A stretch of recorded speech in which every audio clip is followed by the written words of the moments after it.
Good morning, Diaction. My name is Ananda Masuri, Bagalkot, Karnataka State. My mobile number is 9242494770. WhatsApp number is 9900913869. ನಿನ್ನೆ live ನಲ್ಲಿ ಬಹುತೇಕ ರಾತ್ರಿ ಇರ್ಬೇಕದು ಕಾವ್ಯ ಅವರು, ಗಿಲ್ಲಿ ಅವರು ಮತ್ತು ಸ್ಪಂದನ ಅವರು ಮೂರು ಜನ ಗಾರ್ಡನ್ ಏರಿಯಾದಲ್ಲಿ ಆರಾಮವಾಗಿ ಕೂತುಕೊಂಡು ಮಾತನಾಡ್ತಾ ಇದ್ರು. ಇದು ನಾನು ಕಂಡಂತಹ ಅತಿ ಉತ್ತಮವಾದಂತಹ ಆಹ್ಲಾದಕರವಾದಂತಹ ಮನಸ್ಸಿಗೆ ಆನಂದವನ್ನು ಕೊಡ್ತಕ್ಕಂತಹ ಉತ್ತಮವಾದಂತಹ ಸಮಯ ಆಗಿತ್ತು ಅಂತ ನಾನು ಹೇಳಿಕ್ಕೆ ಇಷ್ಟಪಡ್ತೀನಿ. ಕಾರಣ ಗಿಲ್ಲಿಯವರು ಕಾವ್ಯ ಅವ್ರ ಜೊತೆಗೆ ಮಾತನಾಡ್ತಾ ಇರ್ತಾರ, ಮಧ್ಯದಲ್ಲಿ ಸ್ಪಂದನ ಅವರು ಕೂಡ ಇರ್ತಾರ.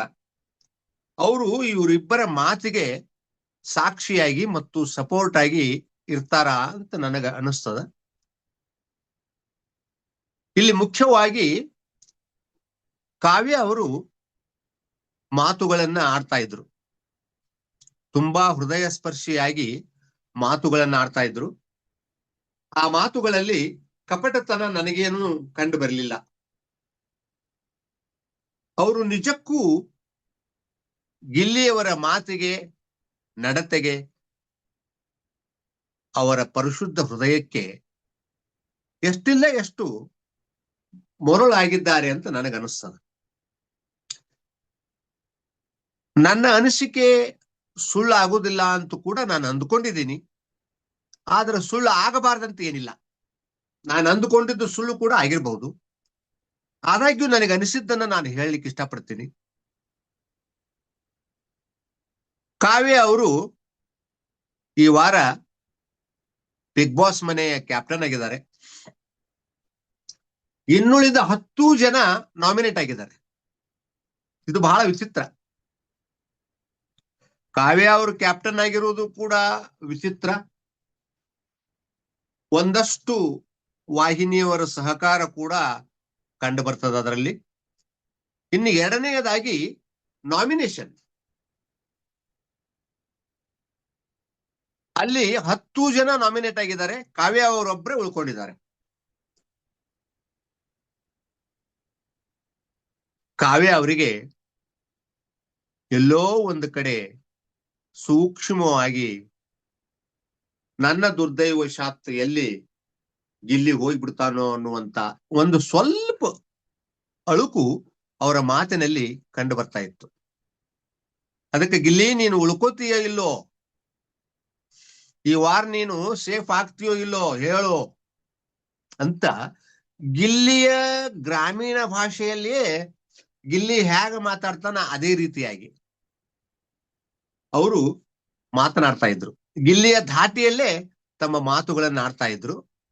ನಿಜವಾಗ್ಲೂ ಅವರು ತುಂಬಾ ಆರಾಮವಾಗಿ ಖುಷಿ ಖುಷಿಯಾಗಿ ಅವರೊಂದಿಗೆ ಮಾತುಗಳನ್ನ ಹಂಚಿಕೊಳ್ತಾ ಇದ್ರು. ಆದರೆ ಆ ಮಾತಿನಲ್ಲಿ ಒಂದಷ್ಟು ನೋವು ಕೂಡ ಇತ್ತು ಅವರಿಗೆ. ಗಿಲ್ಲಿಯ ಬಗೆಗಿನ ಒಂದು ಏನೋ ಆಕರ್ಷಣೆ ಅವ್ರಿಗಿದೆ, ಆದ್ರೆ ಅದನ್ನು ಹೇಳ್ಕೊಳ್ಳೋಕೆ ಸಾಧ್ಯ ಆಗ್ತಾ ಇಲ್ಲ ಅನ್ನುವಂತಹ ನೋವು ಅವರಿಗಿತ್ತು. ಅಕಸ್ಮಾತ್ ಅವ್ರಿಗೆ ಹೇಳ್ಕೊಳ್ಳಿಕ್ಕೆ ಏನಾದ್ರು ಅವರಿಗೆ ಸಂಬಂಧಪಟ್ಟವರು ಅಧಿಕಾರವನ್ನು ಕೊಟ್ಟರೆ ಖಂಡಿತವಾಗ್ಲೂ ಹೇಳ್ಕೋತಾರ ಅಂತ ನನಗನಿಸ್ತದ. ಆದ್ರೆ ಅದು ಎಷ್ಟರ ಮಟ್ಟಿಗೆ ಸತ್ಯ ಅನ್ನೋದು ಕೂಡ ಇನ್ನೂ ನನಗ ಕ್ಲಿಯರ್ ಆಗಿಲ್ಲ. ಅವರ ಹಾವಭಾವ, ಅವರ ಮಾತು, ಅವರ ಕಣ್ಣು, ಅವರ ನಡೆ, ಅವರ ನುಡಿ ಹೇಗೆ ತೋರಿಸ್ತಿತ್ತಪ್ಪ ಅಂದ್ರ ಗಿಲ್ಲಿಯ ಮೇಲೆ ಅವರಿಗೆ ಒಂದಷ್ಟು ಅನುಕಂಪ, ಆಕರ್ಷಣೆ ಇದೆ ಅಂತ ಅನಿಸ್ತದ. ಕಾಕತಾಳೀಯವಾಗಿಯೋ ಅಥವಾ ಇಚ್ಛೆ ಪಟ್ಟೋ ಗಿಲ್ಲಿಯವರು ಹಾಕೊಂಡಂತ ಟಿ ಶರ್ಟ್ ಕಲರ್ ಸಾರಿಯನ್ನೇ ಕಾವ್ಯ ಅವರು ಉಟ್ಕೊಂಡಿದ್ದಾರೆ. ಇದು ಕಾಕತಾಳೀಯವಾಗಿ ಇರ್ಬೋದು, ಆದ್ರೆ ನನಗೆ ಹಾಗೆ ಅನಿಸ್ತಾ ಇಲ್ಲ. ಗಿಲ್ಲಿ ಅವರಿಗೆ ಕಾವ್ಯ ಅವರು ಸೀರೆ ಉಟ್ಕೊಳ್ಳೋದಂದ್ರೆ ಬಹಳ ಪ್ರೀತಿ. ಅದಕ್ಕೆ ಕಾವ್ಯ ಅವರಿಗೆ ಗಿಲ್ಲಿ ಅವ್ರ ಮೇಲೆ ಆಗಾಗ ಒಂಚೂರ ಪ್ರೀತಿ ಅನುಕಂಪ ಬಂದಾಗ ಸೀರೆಯನ್ನು ಉಟ್ಟುಕೊಂಡು ಅವ್ರ ಮುಂದೆ ಓಡಾಡ್ತಾರೆ, ಗಿಲ್ಲಿಗೆ ಖುಷಿ ಪಡಿಸೋ ಸಲುವಾಗಿ. ಅದು ನನಗೆ ಕಂಡು ಬಂದದ, ಸತ್ಯ ಮಿಥ್ಯ ನನಗ್ ಗೊತ್ತಿಲ್ಲ. ಕಾವ್ಯ ಅವರು ಅವರ ಶೈಲಿಯಲ್ಲಿಯೇ ಕೆಲವೊಂದು ಮಾತುಗಳನ್ನ ಆಡ್ತಾರ. ಕಾವು ಕಾವು ಅಂತ ಹೇಳಿ ಗಿಲ್ಲಿ ಅವರು ತಮ್ಮದೇ ಆದ ಒಂದೊಂದು ಸ್ವರ, ಅವ್ರದ್ದು ಬಹಳ ಸುಂದರವಾದ ಸ್ವರ ಅದು. ಆಗ ಬಂದಾಗ ಕಾವ್ಯ ಅವರು ಹಾ ಹೂ ಅಂದೇ ಅಂತಾರ. ಹಾ ಹೂ ಅನ್ಲಿಲ್ಲ, ಗಿಲ್ಲಿ ಅಂದ್ರು. ಅವರು ಕೂಡ ಕಾವ್ಯ ಕಾವು ಅಂತ ಹೇಗ ನಮ್ಮ ಗಿಲ್ಲಿಯವರು ಪ್ರೀತಿಯಿಂದ ಅವ್ರು ಕರೀತಾರೋ, ಸಂಬೋಧನೆ ಮಾಡ್ತಾರೋ, ಅದೇ ರೀತಿಯಾಗಿ ಗಿಲ್ಲಿ ಗಿಲ್ಲಿ ಅಂತ ತಿಳ್ಕೊಂಡು ಇವರು ಕೂಡ ಅತ್ಯಂತ ಪ್ರೀತಿಯಿಂದ ಅವರಿಗೆ ಸಂಬೋಧನೆಯನ್ನ ಮಾಡ್ತಾ ಇದ್ರು. ಅವ್ರಿಗೆ ಒಂದು ಬೇಕಾಗಿತ್ತು, ಮುಂದಿನ ವಾರ ನೀನು ಸೇಫ್ ಆಗ್ತೀಯಲ್ಲಪ್ಪ ಹೇಳು ಅಂತ. ಅಷ್ಟು ಸುಲಭವಾಗಿ ನಮ್ ಗಿಲ್ಲಿಯವ್ರು ಹೇಳ್ಬಿಡ್ತಾರ?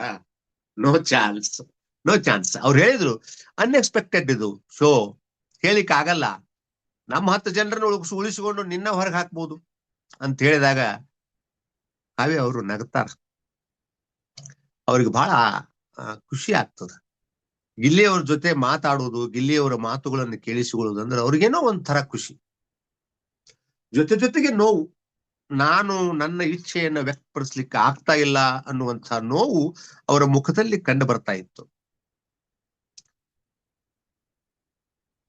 ಅವರು ಅಲ್ಲ, ಈಗ ನಾನು ಹೋದ್ರು ಕೂಡ, ಮುಂದಿನ ವಾರ ನಾನು ಹೋದ್ರು ಕೂಡ ನಿನ್ ಜೊತೆ ಮಾತಾಡಕ್ ಆಗಲ್ವೋ, ಈಗ ಏನಾರ ಮಾತಾಡು, ಈಗ ಏನಾರ ಹೇಳು ಅಂತ ಹೇಳ್ತಾರ ಅವ್ರು, ಕಾವ್ಯ ಅವರು. ಅವರಿಗೆ ಏನು ನಿರೀಕ್ಷೆ ಅದವೋ ಗೊತ್ತಿಲ್ಲ. ಸ್ಪಂದನಾ ಅವ್ರನ್ನ ಮಧ್ಯದಲ್ಲಿ ಇಟ್ಟುಕೊಂಡು ಗಿಲ್ಲಿ ಅವ್ರ ಬಾಯಿಂದ ಏನ್ ಬರ್ತದ ಅಂತ ತಿಳ್ಕೊಬೇಕಂತ ಅವ್ರಿಗೆ ಇಚ್ಛಾ ಅದನೋ ನನಗ್ ಗೊತ್ತಿಲ್ಲ.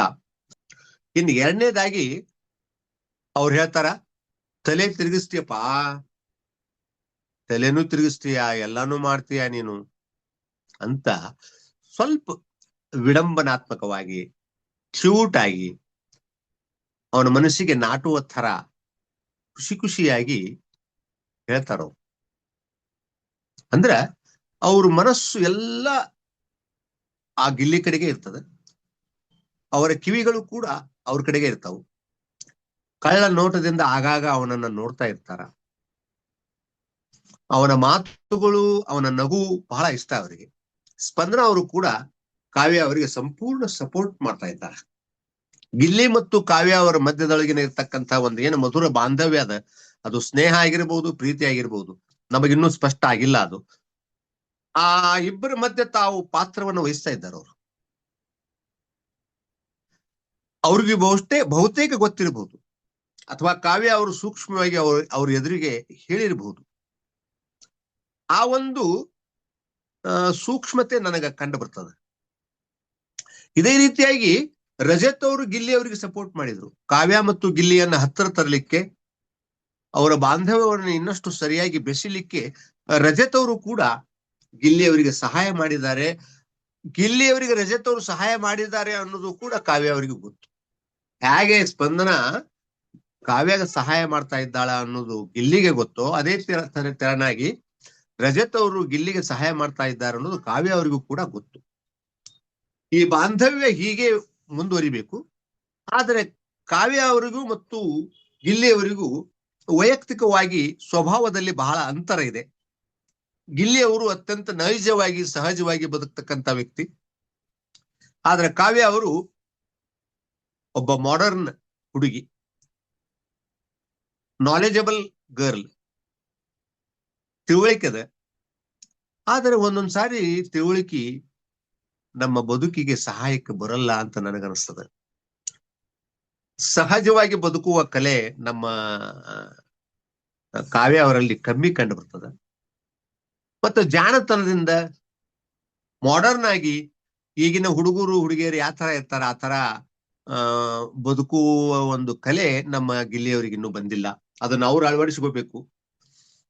ಏನೇ ಇರ್ಲಿ, ಇವರಿಬ್ಬರ ಪ್ರೀತಿ ಬಾಂಧವ್ಯ ಫ್ರೆಂಡ್ಸ್ ಆಗೇ ಇರ್ಲಿ, ಇನ್ನೇನೋ ಇರ್ಲಿ, ಅದು ಹಾಗೆ ಮುಂದುವರಿಲಿ. ಯಾವಾಗ್ಲೂ ಅದು ಬ್ರೇಕ್ ಆಗಬಾರ್ದು. ಇವರಿಬ್ರು ಚೆನ್ನಾಗಿರ್ಬೇಕು ಅಂತ ನಾನು ಆಸೆಯನ್ನು ಪಡ್ತಾ ಈ ವಿಡಿಯೋವನ್ನು ಮುಗಿಸ್ತಾ ಇದ್ದೇನೆ sir. Thank you sir, thank you very much. ದಯವಿಟ್ಟು ಸಬ್ಸ್ಕ್ರೈಬ್ ಆಗ್ರಿ, ಲೈಕ್ ಮಾಡ್ರಿ, ಶೇರ್ ಮಾಡ್ರಿ, ಸಪೋರ್ಟ್ ಮಾಡ್ರಿ, ಬೇರೆದವರಿಗೆ ಸಬ್ಸ್ಕ್ರೈಬ್ ಆಗ್ಲಿಕ್ಕೆ ಹೇಳ್ರಿ ಅಂತ ವಿನಂತಿಯನ್ನು ಮಾಡ್ಕೊತಾ ನಾನು ಈ ವಿಡಿಯೋವನ್ನು ಮುಗಿಸ್ತಾ ಇದ್ದೀನಿ sir. Thank you sir, thank you very much.